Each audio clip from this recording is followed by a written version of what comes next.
টানা তৃতীয় মেয়াদে ভারতের প্রধানমন্ত্রী হিসেবে গতকাল রোববার শপথ নেন মোদি। সেই অনুষ্ঠানে যোগ দিতে গত শনিবার দিল্লিতে পৌঁছান শেখ হাসিনা। শপথ অনুষ্ঠানে বাংলাদেশ ছাড়াও শ্রীলঙ্কা, ভুটান, নেপাল, মরিশাস, মালদ্বীপ ও সিচিলিসের নেতারা উপস্থিত ছিলেন। সফরের তৃতীয় দিনে নয়াদিল্লিতে প্রধানমন্ত্রী শেখ হাসিনার হোটেলে সাক্ষাৎ করতে আসেন ভারতের ঐতিহ্যবাহী রাজনৈতিক দল ও কংগ্রেসের চেয়ারপারসন সোনিয়া গান্ধী, সাবেক প্রেসিডেন্ট রাহুল গান্ধী এবং দলটির সাধারণ সম্পাদক প্রিয়াঙ্কা গান্ধী। এ সময় এক আবেগঘন পরিবেশের সৃষ্টি হয়।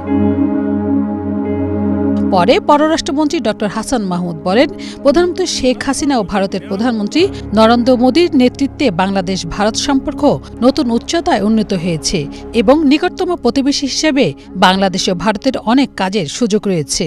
সৌজন্য সাক্ষাৎ হলো, সেখানে দুই দেশের পারস্পরিক সম্পর্ক নিয়ে বিস্তারিত আলোচনা হয় এবং একই সাথে কৃষি ক্ষেত্রে এবং ট্যুরিজম ক্ষেত্রে সহযোগিতা, কিভাবে বাংলাদেশে ট্যুরিজমের ক্ষেত্রে শ্রীলঙ্কার ইনভেস্টমেন্ট আসতে পারে এবং মেরিটাইম সেক্টরে আমরা কিভাবে সহযোগিতা করতে পারি, এই নিয়ে বিস্তারিত আলোচনা হয়েছে। মাননীয় প্রধানমন্ত্রীর সাথে ভারতের ইউনিয়ন মিনিস্টার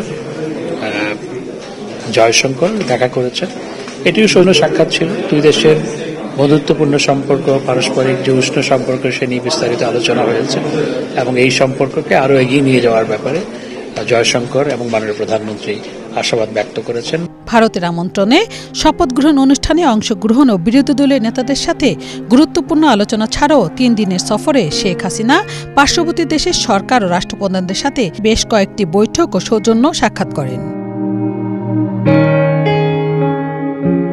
লাবণ্য ভূঁইয়া, এশিয়ান টেলিভিশন, ঢাকা।